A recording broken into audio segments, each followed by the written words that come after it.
do I approach my Jewish parents about converting to Catholicism without ruining our relationship? Ooh, I don't know if you have that kind of power.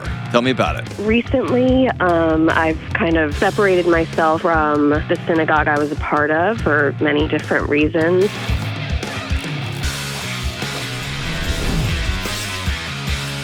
What's going on? This is John with the Dr. John Delony Show.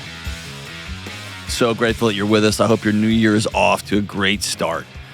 And whatever grand ideas you had this year, I hope you are still working through the systems you set in place. Whether it's I'm gonna meet every Sunday night with a friend or with a partner or with my spouse, and we're gonna go over our budget for the week and go over our calendar for the week, and we're gonna meal prep together. Or you're just taking a few minutes each morning to get out and get some early morning sunlight, like Brother Huberman tells us. Or I'm going to journal, I'm going to write, I'm going to use my red lights, I'm going to eat. Like whatever things you're doing, I hope they're making your life more whole and more full, and I hope you're sticking with it. If you want to be on this show, the show's about real people going through real challenges. And we talk through real hard stuff.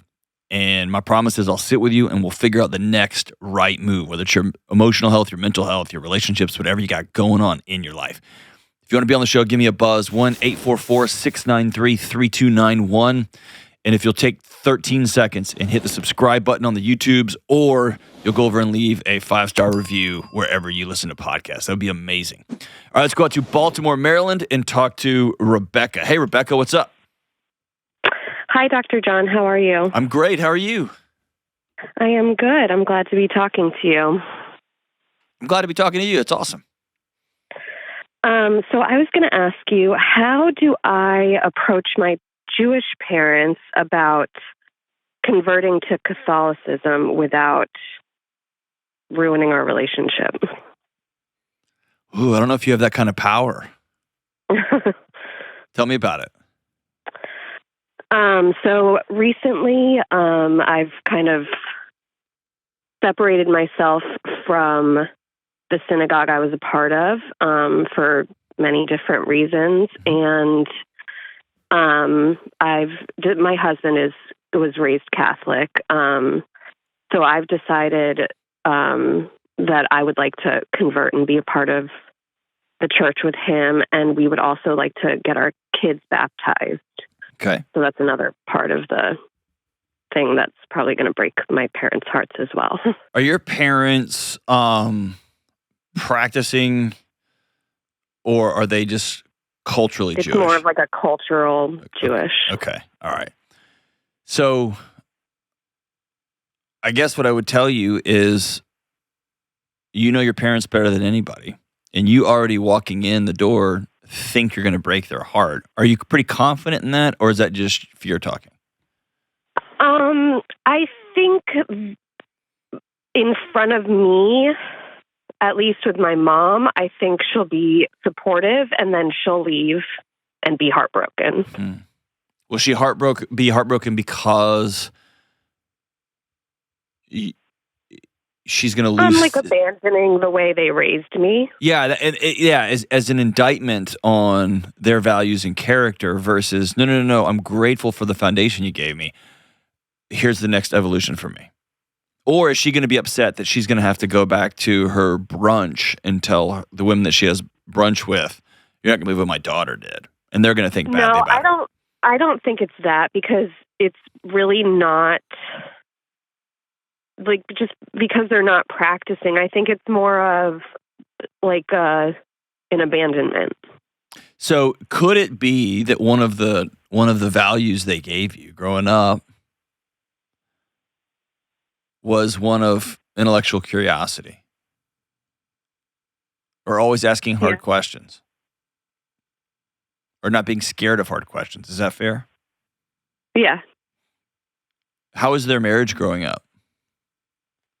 It was good. I mean, at least in front of me, it was good. I've only witnessed them yelling at each other less than a handful of times in my entire life. Okay. Yeah, they're a good East Coast family, right? There's some yelling. Yeah. It's just, I used to think all yelling was bad until There's some good East Coast families that love each other. They just talk louder. That's all. They just communicate with more vigor. But we're at the same time, we're also kind of like one of those Southern families that doesn't say things that need to be said sometimes. Gotcha. So if here's how I would delineate here. Let's say you were Baptist and you're converting to Catholic, okay? There would be, and your parents were deep practicing Southern Baptist. They would be concerned for their social standing. They would be concerned about values, yada, yada. But deeply, they would be concerned about your soul's placement in hell for eternity, right? Right. And so that would be one conversation that's going to be very different. I feel like you have a different conversation happening here. Because this is less existential in terms of, if you don't do these things, here's what happens to you in the end. And more, it's a reflection of, hey, mom and dad, this is not an indictment of how I wish you hadn't have raised me this way. In fact, this is an extension and a furthering and evolution of how you raised me. Because y'all had a great marriage, and y'all showed me what connection and being one looks like. Me and my husband have practiced that, and we found a connection and commonality in this faith journey. And you guys taught me to ask hard questions and to chase my nose and to sit and wrestle with hard things. This is where I've landed. And so I think it can be a way that you sit down and say, because of how you raised me, here's where I am. So it's a furthering, and it's a gosh, not this is a terrible analogy, but it's a blooming of the seed they planted in you. Okay. I'm guessing here. I also know cultural values are cultural values. And in the Jewish community, a community that has spent its entire heritage surviving together. Right. Right? There is a sense of abandonment. Yeah. And so I get that. And so I think the meta here is, you can't control how your mom and dad react. Correct. I just want to do it with the least amount of conflict possible. I think trying to PR this, trying to public relation this, or try to message this is going to make it look like you've got something to hide, or you're not telling the full truth. Right. I think coming in and saying, I'm truly, truly grateful for how you raised me. Okay. And here are some of the great attributes. And here's where I've landed with my husband and with our kids. And here's the direction our family's taking. Okay. And I hope you will remain with us. I want you to know that we honor you guys, we love you, and we want to be a part of your lives. I'm assuming all that's true. And this is a furthering and extension of that. And it's not like y'all are going to have to split up on Sunday mornings, or one's going to synagogue and you're going to church now. Y'all just might get up and go to church on Sundays instead of having breakfast.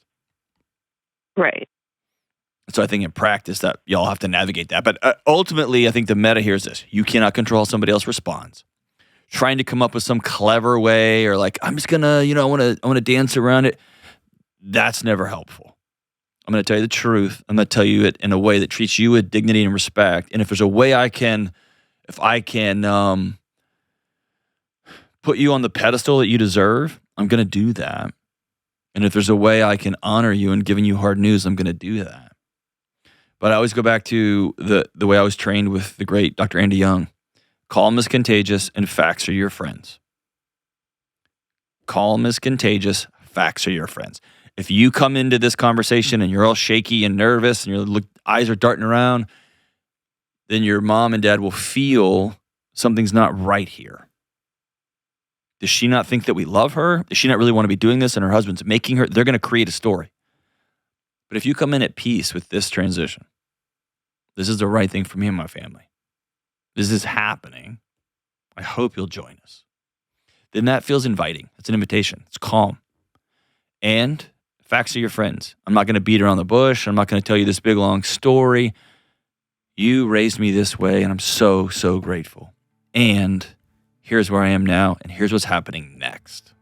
And so also, don't say things like, so I think I'm going to go to confirmation. I think I'm going to start. We think we're going to. When you start adding those little slivers, they sound like cracks for people to intellectually slide into or spiritually or emotionally slide into and create division. If you're here, I want you to be very clear about what you're saying. I will be getting baptized next month. My children will be getting baptized in February. This maybe is a strange request, but I hope you can attend. It takes all the wishy-washy out of it. Calm is contagious. Facts are your friends. Here is the truth. And at the very end, the truth remains. We love you, we honor you, and we think y'all are great grandparents. Hey, everybody, listen to this. My friends at Helix, the makers of the best mattresses in the universe that every single member of my family sleeps on, they are in their final hours of their New Year sale right now. Now, listen, I get it. You're trying to hang on to those resolutions and new habits and systems for this new year, but you still aren't getting the good sleep that you desperately need to build a great life on. I've struggled with getting good sleep my entire life, and sleeping on my Helix mattress has transformed my rest. And now that I've created a great sleep routine and I've got my Helix mattress, I'm consistently getting deep, refreshing sleep. Now listen, this is important. Everyone has their own unique sleep positions. Everyone's body is different. So Helix has created different mattress models designed for everyone, for side sleepers, stomach sleepers, back sleepers, all of you. And if your spine needs some extra support and comfort, they have mattresses just for you too. Helix offers a 100-night trial, and all Helix mattresses come with either a 10 or 15-year warranty. Here's what I want you to do. I want you to get online and take the Helix Sleep Quiz. I did it too, and you'll find the perfect mattress for your sleep preference in like 2 minutes or less. Here's the kicker. The Helix New Year sale is in its final hours. Get 20% off site-wide plus 2 dream pillows with a mattress purchase. Go to helixsleep.com/Delony today. Go right now. That's Helix, Helix, helixsleep.com/Delony. With Helix, better sleep starts right now. It's the new year. It's my favorite time of the year. Everyone starts thinking of new routines, building better habits, stopping things that aren't that helpful, and overall, people are thinking about building a better life. And we all know that most new go-get-em goals are a waste of time because we don't put in the systems to make them sustainable. So how about this year? Let's focus on fewer, more sustainable goals and better systems. And let's start by curating a system and a goal that's good for your heart and your soul. Let's start this year with our spiritual lives, and let's start off 2025 by focusing on prayer and meditation. To do this, I recommend Hallow, the #1 prayer app in the world. I use it and I love it. Hallow offers over 10,000 guided prayers and meditations to help you grow closer to God, answer hard questions, and find peace. Hallow has some amazing daily prayers that are perfect to start your day with, and one of Hallow's most popular features is the daily reflection with Jonathan Rumi from the show The Chosen. You can also check out the daily scripture readings, the nightly sleep prayers, and if you don't have much time, there's even something called the Daily Minute. Hallow makes it easy to build a system and a routine by making a schedule, adding reminders, and even fostering a community for accountability. Start the year off right by putting your relationship with God first with the help of Hallow. Right now, they're offering 3 months for free when you join at hallow.com/Delony. That's hallow.com/Delony for 3 months of Hallow to get your year started absolutely free. Go check them out. All right, we're back. Let's go to St. Louis, Missouri and talk to Daniel. Hey, Daniel, what's up? So my question is, how do I overcome my fears of going broke and recognize when my saving habits become excessive? Tell me more. Well, so as long as I can remember, I've always just kind of had this, like even whenever I, started working at like a very young age, helping in like my mom's business and stuff, I've just kind of had this mindset of as soon as I got money, I didn't do anything with it. I stowed it away and I just let it, the mindset was just to let it grow. Where does that come from? Where does that story originate? I don't know, and I feel like it's probably one of the earliest, I guess, bits of wisdom that I ever remember hearing from my parents and from my grandparents is the idea of a penny saved is a penny earned. Okay. And since then, since I, worked all throughout high school and then worked all throughout college. And then since graduating college, I've always kind of set these milestones where I just thought to myself, okay, once I achieve this much in the bank, I'm good. And it doesn't mean I'll be stupid. It doesn't mean I'll, go crazy. But I don't have to worry as much anymore because I've got this much stowed away. And every single time I achieve it, I just end up thinking, well, just a little bit more. And then I'll be good. And then I'll feel comfortable not being so panicky whenever I have to spend money that I haven't kind of worked myself up to spend. So tell me about your close dude friendships. Ooh, so I've got, my best friend in the world has been my best friend since the third grade. We still talk all the time. He still lives in, our hometown. How far away Missouri. is that? Average 3 hours. Tell me about 3 or 4 men in your life right now that you hang out with on a regular basis. Oh boy. All right, tell me about your job. Oh boy. So I work at a bank, and currently I'm looking around at other things to possibly, become my job. I'm planning on starting school next year. And so I'm kind of in this position where I don't know if I should stay in my job because I really don't like it, but I've got a good 6 months before starting school. So I don't know if I should find something else to kind of take. What are you going to study? I'm actually planning to join the seminary and study pastoral ministry. Okay. Are you married? Yes. Okay. How's your marriage? I think it's good. We actually just got married in October. So pretty new. That was an excellent diversion from answering the question. How's your marriage? It's good. It's good. It's kind of, since I've decided to. You're so great. If you had to give it a grade, like on a scale from A to F or 1 to 10, or yes, A to F. Okay. I'd probably say B. An 88 or an 79.5? Say 83. I think you're being very generous, but I'll go with you on that. Okay. Tell me about your relationship with your mom and dad. It's good. So it was definite. Also not great. It's gotten better. Especially with my dad, there was some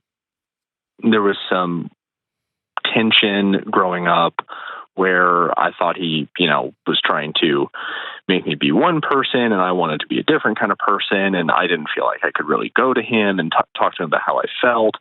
That all has since been resolved. And so with both my parents, it's probably the best it's ever been. Typical kind of, it just feels like typical growing pains and stuff throughout high school and college. How's your physical health? Good. It's actually, I've actually been going to the gym for about 10 months now after never going consistently. Awesome. So I know it marginally speaking, I'm probably in the best shape I've ever been in, even though I wouldn't say I'm in necessarily great shape. No, that's fantastic. How's your faith? That's also been really great. I got baptized actually almost a year ago, exactly. And so my wife grew up Catholic and fell away from the Catholic Church just due to negative experiences that she had.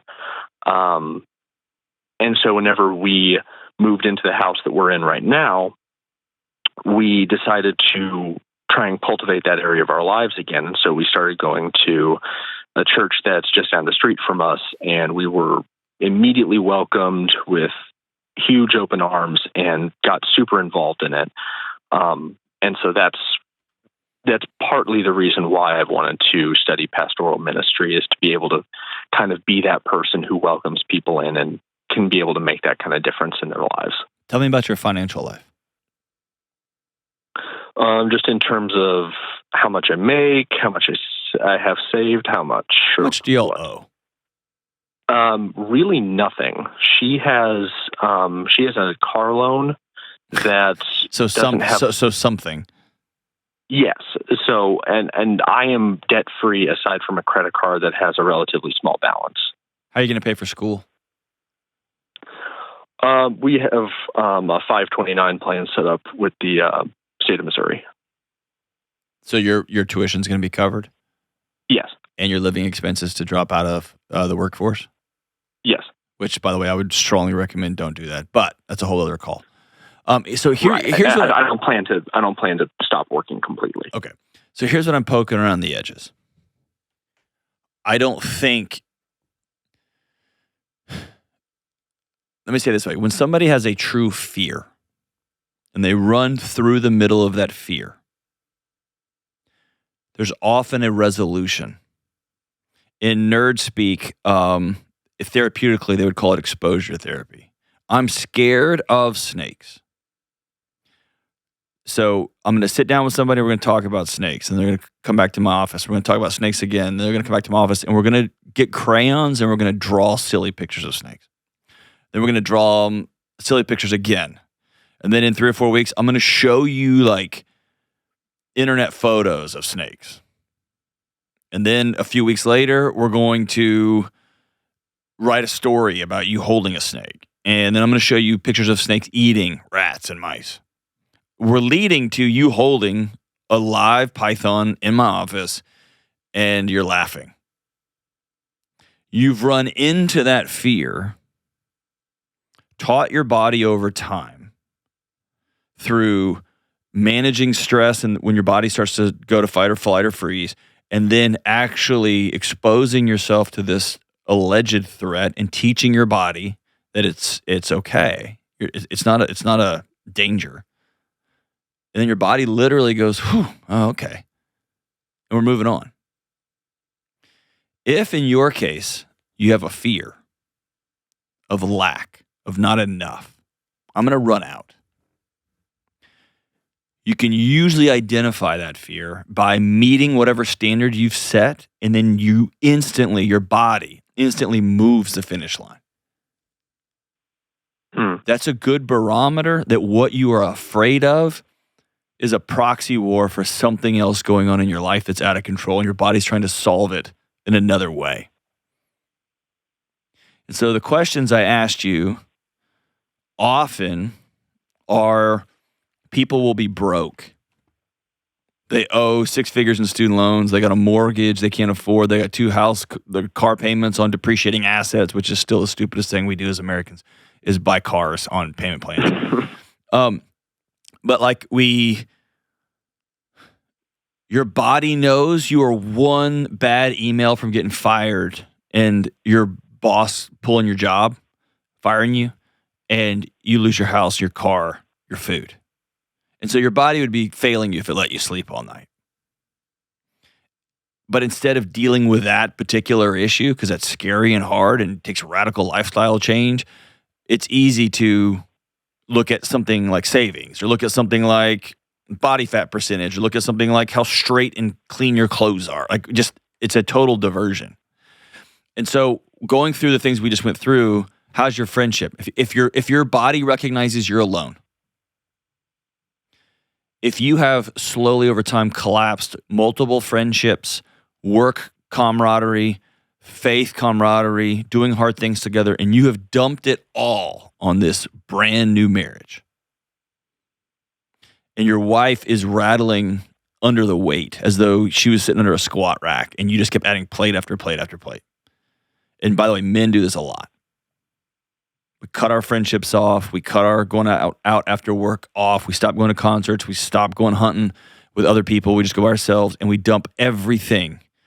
Sex, co-parenting, co-imagining, co-dreaming, friendship. Our wives have to carry all of it, and they can't carry that weight. It's too heavy. So maybe that's it. Or maybe it's finances. Or maybe it's you're a brand new person of faith in this new faith tradition, and you're about to quit your career and go to graduate school to become that's a pretty abrupt switch. Or it's a pretty abrupt, it's a recipe for burnout real quick. Because one of the core tenets of graduate school in theology is they unwind your faith for you. Mm-hmm. Right? And then they help you put it back together. Sometimes they just unwind it and leave you with a handful of yarn and say, all right, go make a sweater. See ya. And everyone just freezes to death out in the cold, right? All that to say is this. My big question for you is, what is your body trying to protect you from? Either now or in the past or potentially in the future. And it's using scarcity. It's using this imagined lack of. What is it trying to protect you from? Is it this idea that you were always told you weren't enough? And now you have this woman that you committed your life to saying, okay, I want to start a family too. And you're like, oh gosh, what happens if, I don't know if you can carry that weight? Like, what do you think your body's trying to protect you from? I don't know. And I've thought about it a lot, and it's like, I don't remember anyone ever telling me that I wasn't enough or that I wasn't good enough. But do you believe that?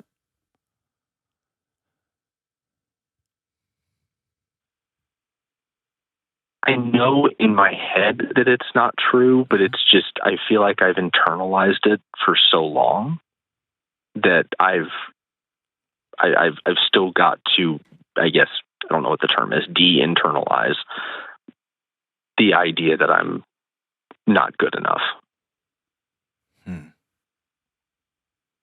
In what areas do you think you're not good enough?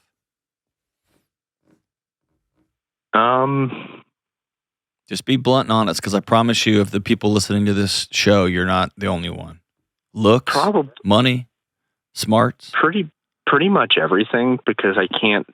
I'm like the worst person in the world at taking a compliment for anything.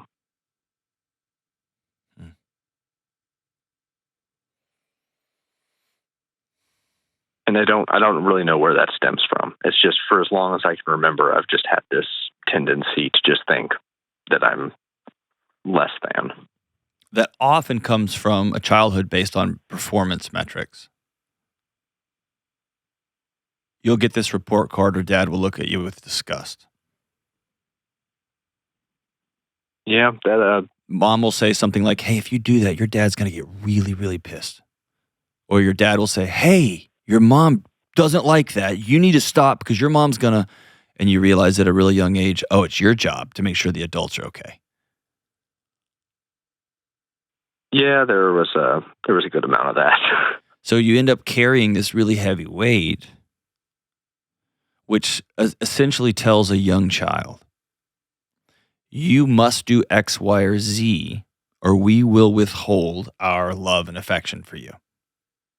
And intellectually, you know that's not true. You know their parents love you. But in your nervous system, your tiny little body, your 14-year-old body, when it was starting to get armpit hair and a little bit taller, it saw your dad's face. It felt that reactor in your mom's chest. It saw her go when you needed new shoes.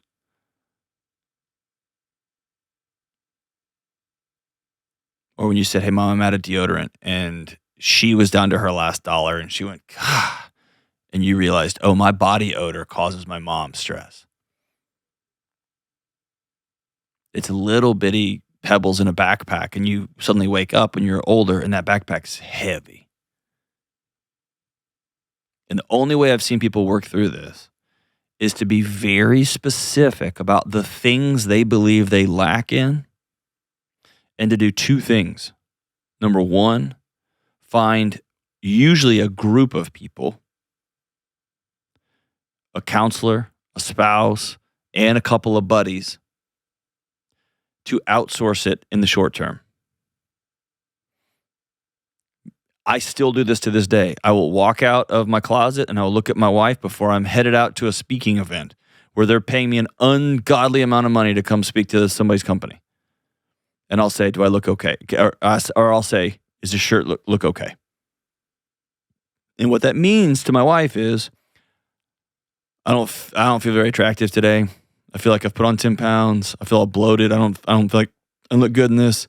And she just goes, sure, it looks great. And I have learned to trust her that she's not going to send me out into the world. My social media person, her name is Lauren. I was pushing back on a video she wanted to post. Like, I look like this. And she stopped me and she said, my job is to make you look good. Let me do my job. And I went, whew, okay. So when I don't believe it, I trust them. I outsource it. Kelly, all the time, I'm like, I didn't think I handled that call well. Kelly will say, no, you did that call. That call was great. All right, I didn't feel it, but I trust her. Okay, that's number one.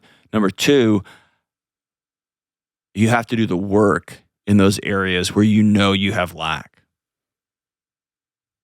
Do you need to lose 30 pounds? Do you need to go to graduate school? Do you need to slow down and not quit your job yet, even though it, quote unquote, doesn't feel fulfilling?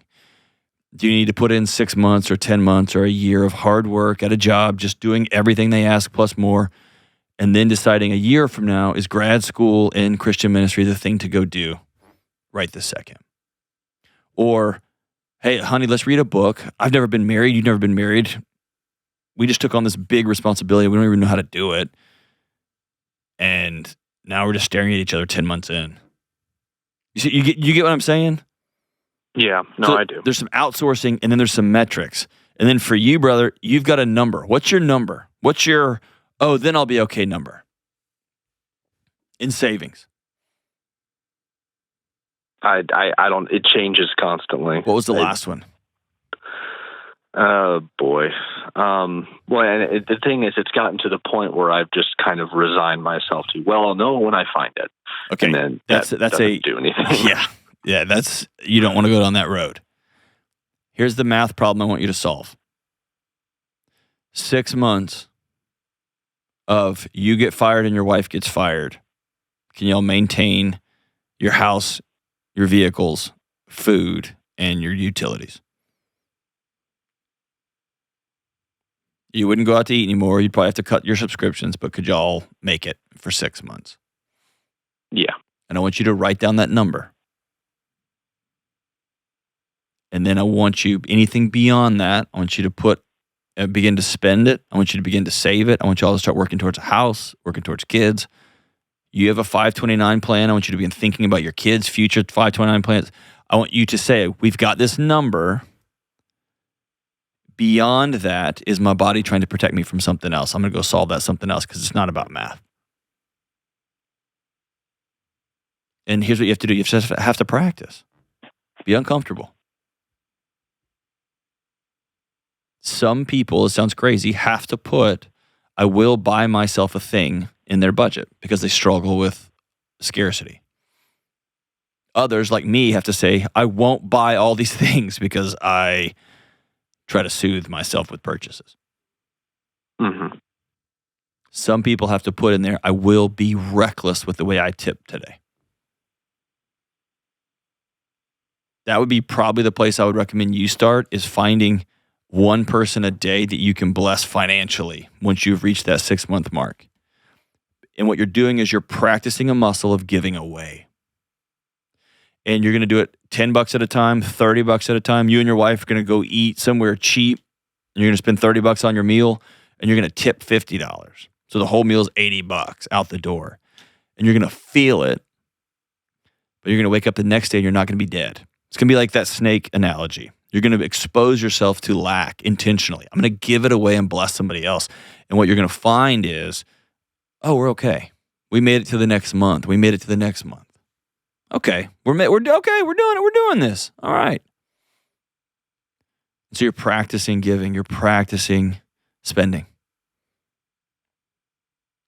And then I also want you to look at your clutter in your house. How much crap do y'all have? Clothes, collections, toys, this is that. 809 screwdrivers. Begin paring down some of your things. Give your body a chance to breathe. Hang on the line. I'm going to send you a copy of Building a Non-Anxious Life. I'm going to hook you up with that book, and I want you and your wife to read it together, and it can be your roadmap for your new marriage. Come up with that number, 6 months of an emergency fund, and then beyond that, begin practicing long-term investing, practicing saving for a thing, a house, a down payment of 20%, 10%, 5%, I don't care. Begin giving money away. You're not going to be able to think your way out of this. You're going to have to act your way out of this and outsource your way out of this. Call me anytime, my brother. You're in for a long ride because I think you got some unwinding to do from when you were younger. But, man, I need you to hear me say this. You are on the right path. Thanks for the call. We'll be right back. Okay, I want to tell you about my friends at Cozy Earth. Over the last few weeks, my sleep has been off. I've been spending more time on screens than I like, and I'm traveling all over the place. I'm just feeling disconnected. Here's the deal. Starting this year off right starts with good sleep, period, full stop. And that means creating a space that helps you rest. For me and my family, that's where Cozy Earth comes in. Their bedding is soft, breathable, and it keeps us cool and comfortable all night. It helps us create that perfect sleep sanctuary that we all need to be restored. My wife sleeps in the Cozy Earth's long-sleeved bamboo pajama set every night. She loves them. And my whole family is in love with the Cozy Earth sheets and bedding and the bath linens that have the best towels in the world. And just this morning, my son came downstairs wearing my Cozy Earth Cityscape hoodie that he stole from my closet. Listen, let's do a restart this year. Let's put down the phone. Let's set a regular bedtime and get comfortable when possible. Let's everybody keep their own clothes. And let's invest in our sleep, all with Cozy Earth. When we sleep and rest well, we show up better for ourselves and our families. And right now, Cozy Earth is offering a 40% off discount code exclusively for my listeners. Visit CozyEarth.com/Delony and use code Delony for 40% off. That's Cozy, C-O-Z-Y, CozyEarth.com/Delony and use code Delony at checkout. All right, let's go out to Atlanta and talk to Chase. Hey, Chase, what's going on, man? Hey, how's it going, Dr. John? All right, brother, what's up? So kind of, I guess the short version of my question is just how do I continue to heal and move on after finding some things in my girlfriend's phone that I didn't know about. How old are you? 19. How long y'all been together? 2.5 years. Okay, so this is like a first young love? You could say that, yeah. Dude, I'm not knocking it. It's like the best thing in the world. Yeah, it's been great. She's awesome. I love her. What'd you find? So in the hidden folder of her photos, there were pictures of her and her ex-boyfriend together. And also just some screenshots of like texts with other guys that I didn't know about. Mm.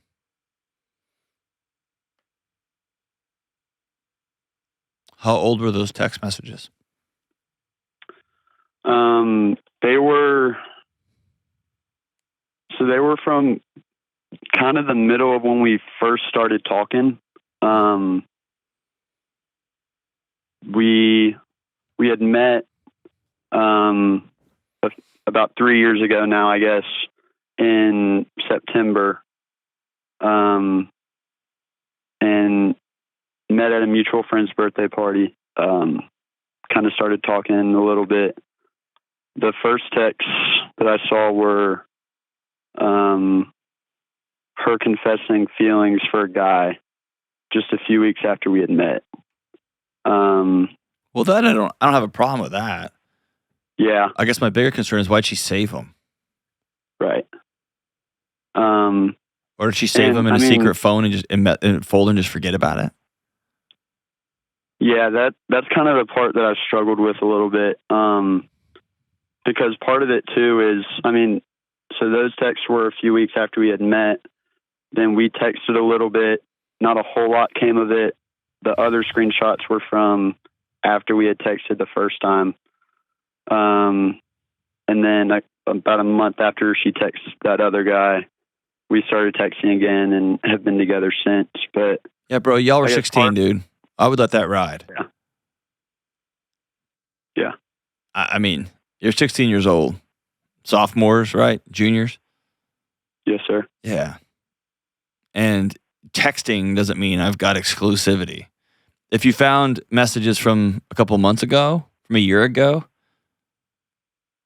if you found messages from her and her boyfriend, or if the pictures she had are her and him with no shirts on, like, and it's all oogly woogly, then yeah, I would sit down and have that conversation. But I guess I'm struggling with you. Like, what do you need to heal and move on from? Like, what are you trying to heal from?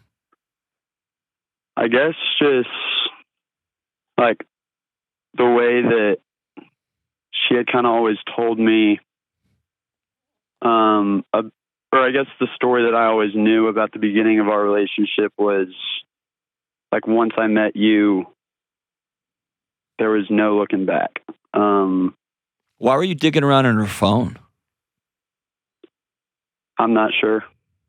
I guess just, I don't know. You know, just say it. I guess just insecurity on my part.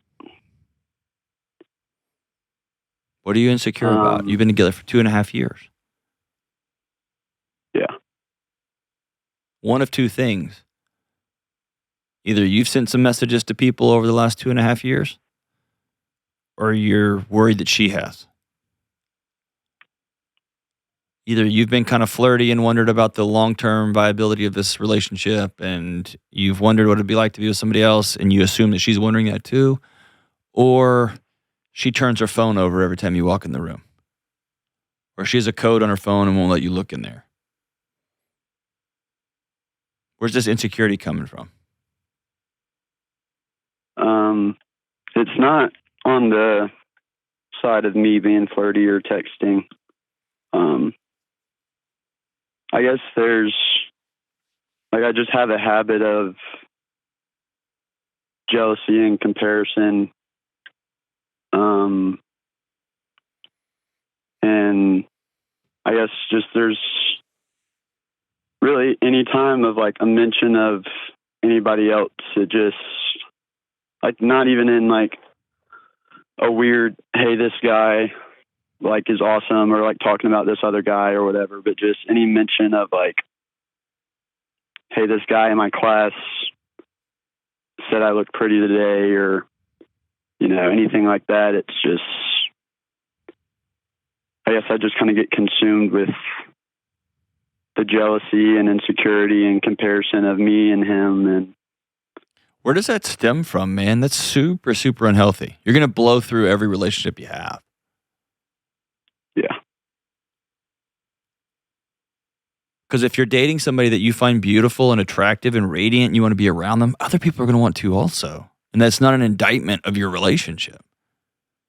I want other people to think my wife's pretty. Yeah. You know what I mean? I want other people to think my wife is brilliant and smart and fun to be around. I want that.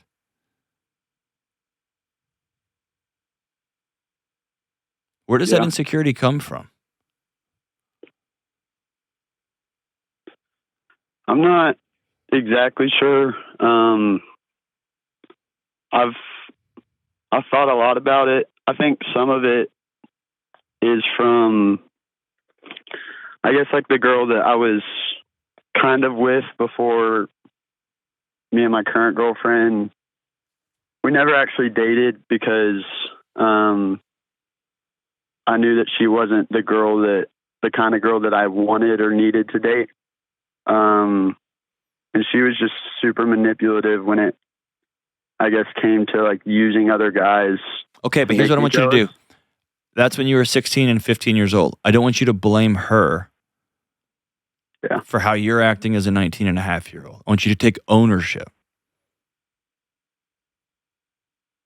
If you get consumed with jealousy, with rage, just because somebody in your your girlfriend's class says she's pretty. A, your girlfriend's telling you that because she wants to get a rise out of you. B, it works every time. It gets you all stirred up. Yeah. But I want you to dig into that, because that's going to be a cancer in your life. And it's going to lead you to do things that otherwise you wouldn't do. It's going to lead you to become a person you don't want to become. a guy who thinks he's got territory, right? That treats his significant other as a possession. Not in the romantic way, but in the ownership way. You're gonna be the guy that doesn't tell one of your coworkers about an opportunity because you don't want them to have it. Yeah. And so the challenge for you is when you feel this, it's to put your fist in your chest and take a huge, deep breath. And recognize it. Oh, man, my body's trying to protect me from feeling less than. I'm going to go for a walk real quick. And when you're going for a walk, instead of going through every scenario, I knew she's banging other dudes. Dude, I knew it. I knew she's calling. Instead of doing that, you can get yourself all worked up and fired up, and your body won't know the difference. Or you can exhale and say, I love that girl. And she loves this guy. And we're on the same team. If another guy thinks she's beautiful, good on him. He knows what's up. And I want you to practice that. But jealousy doesn't just show up here. It shows up in your finances. It shows up when your buddies get new jobs. It shows up in college. It shows up in other places. It's going to be a cancer in your life. And what's going to do, it's going to lead you to go through your girlfriend's phone, man, and dig into old secret folders that she might not even remember. Yeah. You get what I'm saying? What did she say when she found out you went through her phone? She didn't necessarily ask why. I guess she was just more, sorry that all that was there and that, I guess that I saw it because she knows it was probably not like an easy thing for me to look at. And I mean, I guess her explanation was just she knew it was there, but also forgot that it was there at the same time. So unless I'm missing something, it feels really benign to me.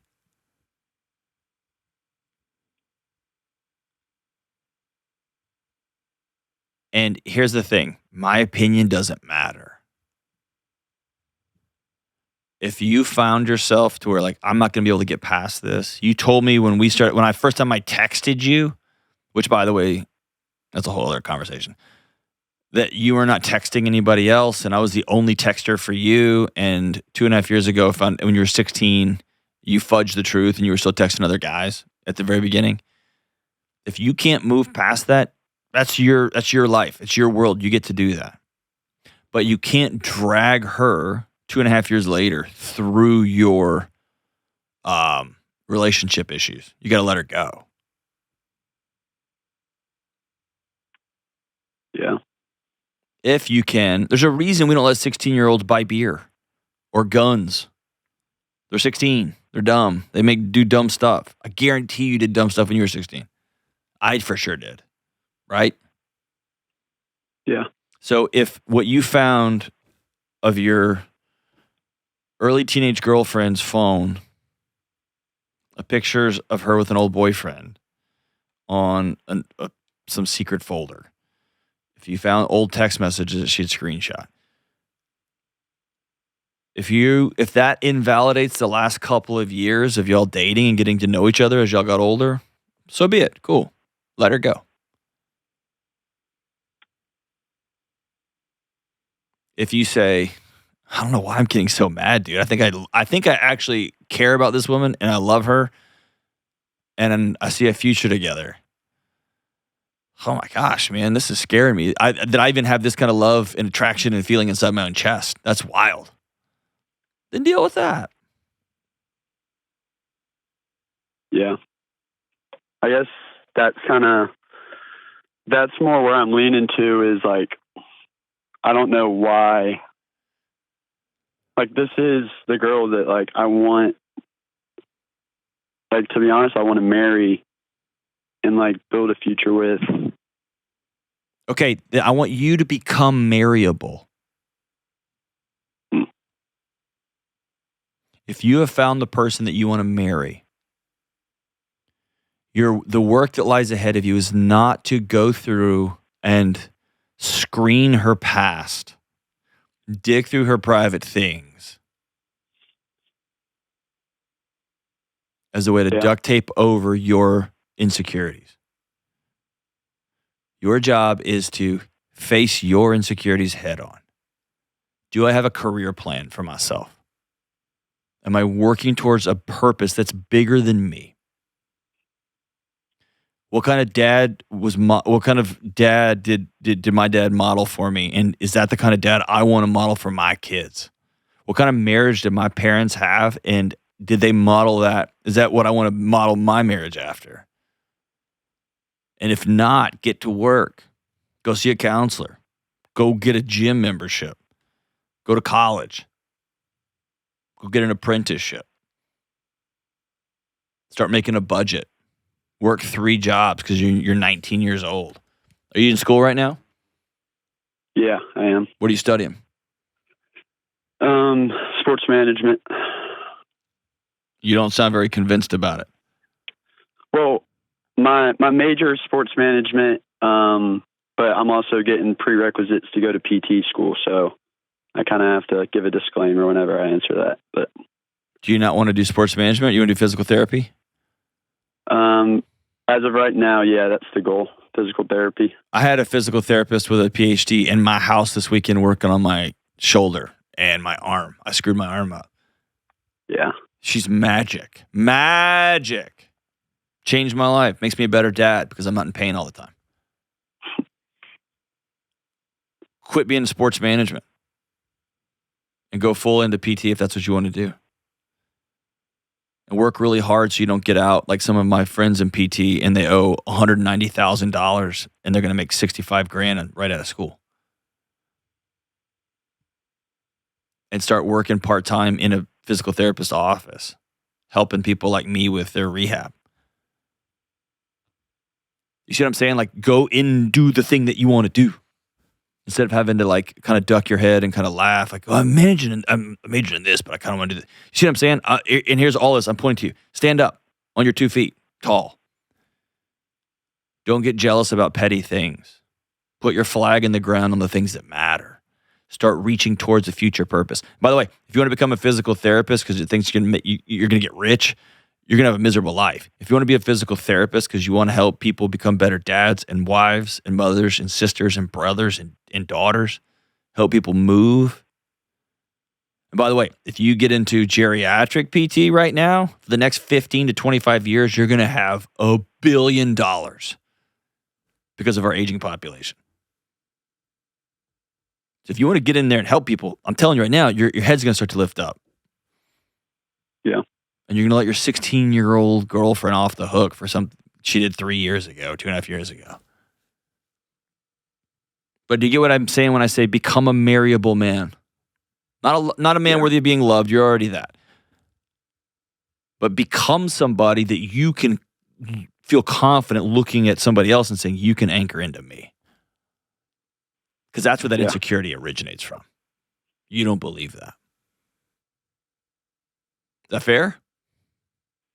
Yeah, absolutely. I think you're on the path. I think if I'm you, here's your next steps. Number 1, I would apologize to your girlfriend tonight for going through her phone.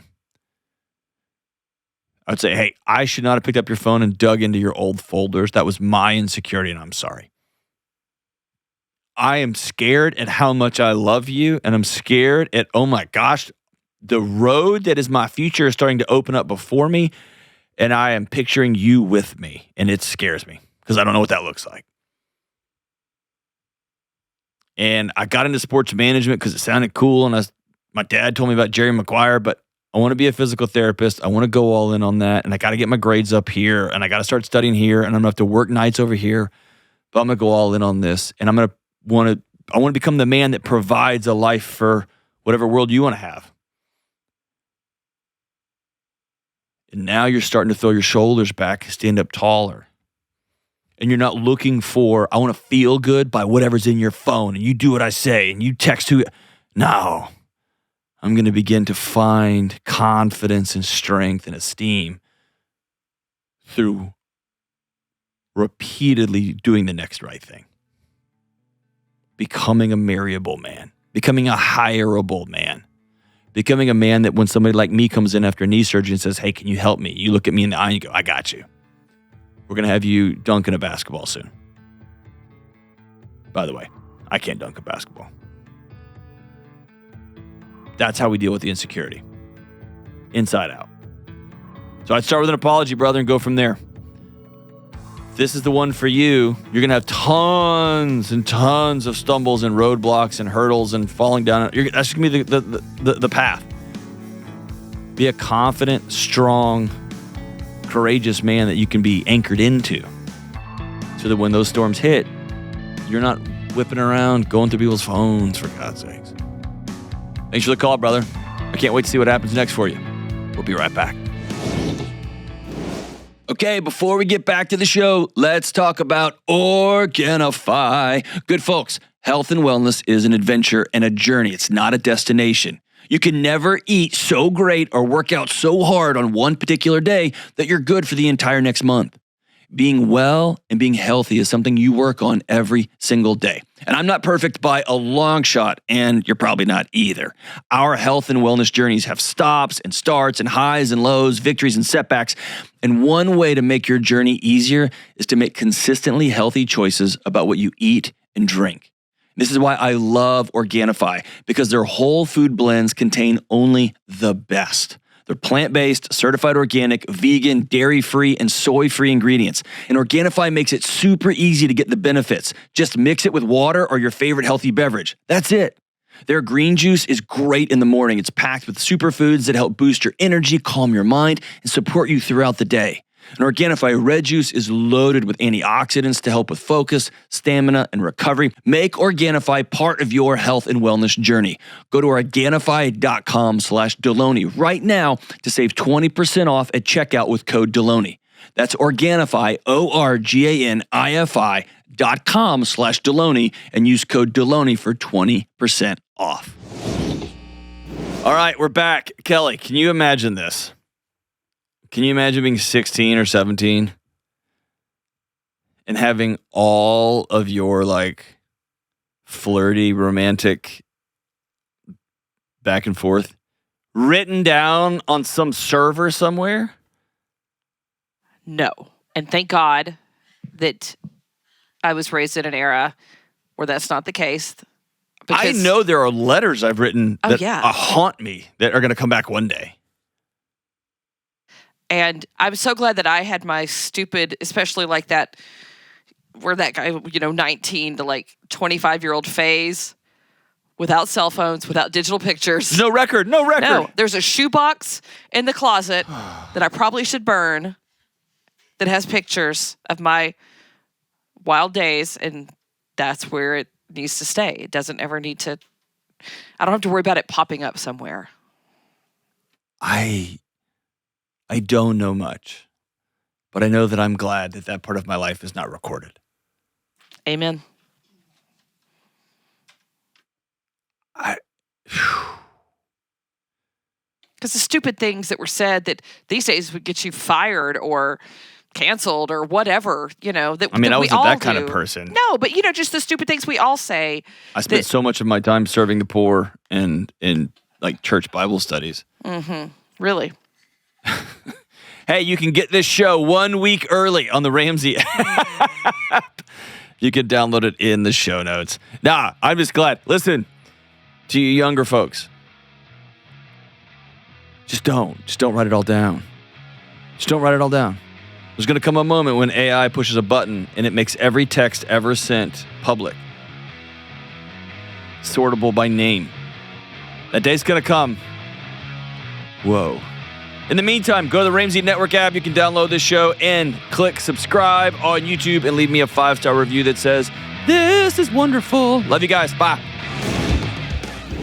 Hey, what's up, folks? Big news. The Dr. John Delony Show is now available a full week early in the Ramsey Network app. That's right. You can catch all the real talk of mental health, relationships, emotional health before anyone else. And the best part, it's completely free. Just click the link in the show notes to download the Ramsey Network app and start watching early today.